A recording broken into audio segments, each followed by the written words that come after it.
people would have us to believe you go to culinary school and you work a line and that's it. And that's the way to, to succeed in this industry. And it really is just, it couldn't be further from the truth. It just, that traditional route that people would think or have us to believe is necessary is so unnecessary. Hi, I am Trinnette Morris, the founder and CEO of Trindy Enterprises. I am born and raised in West Palm Beach, Florida. Growing up, I saw a lot of large meals being prepared. My mom grew up on a 500-acre farm. Food has been a very instrumental part of my life, and my dad's a chef. So it's really weird because although my dad's a chef, my dad never cooked at home. I only remember one meal that my dad made at home. It definitely came from my mom and the maternal side of my family. My grandmother raised 16 kids, cooked breakfast, lunch, and dinner. It's very interesting. I never thought I would be in this industry as a career. I'm an educator by trade, so I went to the great Florida A&M University to study education. Came out and did that, did a lot in the education field, both publicly and privately. But I was always cooking. Cooking was always a part of it. Friends were over in college, I was cooking.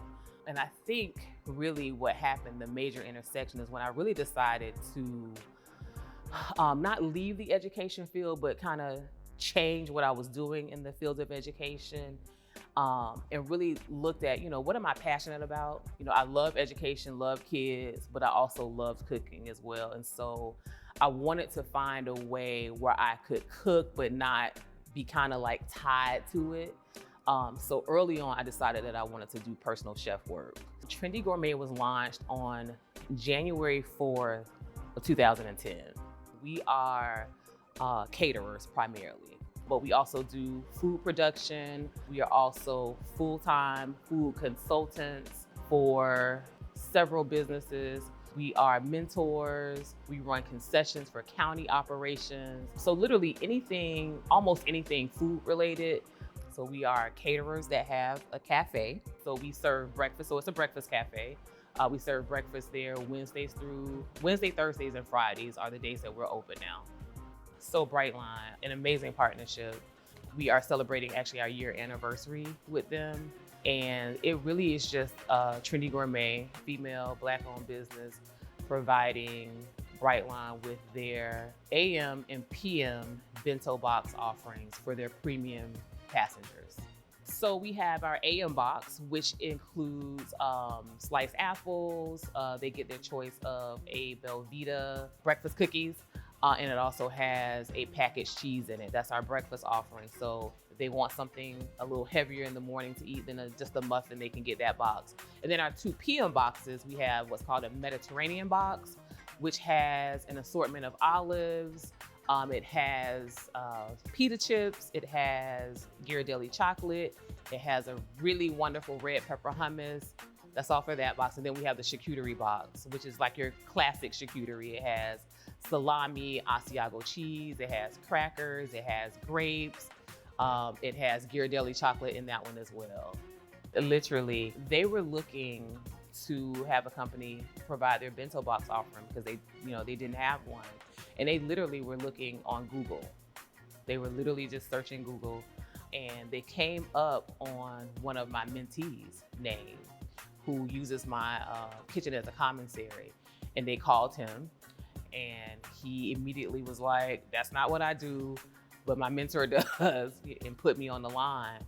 And from there, it was just literally months and months and months and months of them vetting us. I think it's still very surreal for me to know that hundreds of thousands of people get to experience just a little bit. I mean, because it really is just such a small part of what we do, but to know that, a very small Black-owned business, that we do it. We're the ones that do it.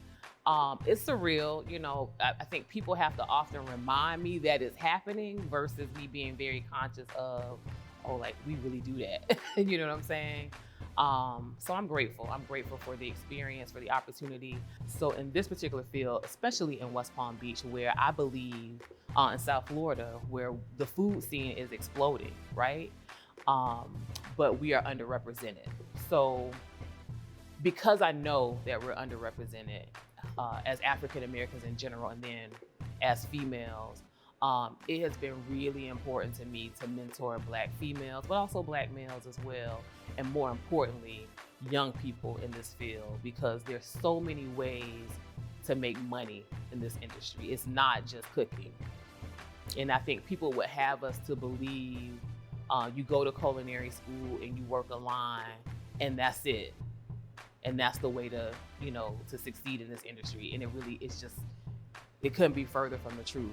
And so me spreading that message, if nothing else, I'm in schools, I'm spreading that message. If you have a unique gift of cooking, whether you learned it from your grandmother, your mother, your father, or you just were born with it, your path in this industry is bright. It really can be. You can go right into food truck if you want it. You can go right into, having your trap kitchen and selling plates from your house. Like that traditional route that people would think or have us to believe is necessary is so unnecessary. And I'm proof of that because I didn't go that route. I haven't been to anybody's college. I went to the school of Mary Morris and Pauline. The school of hard knocks, the kitchen, yeah. And I'll challenge anybody in a battle in the kitchen.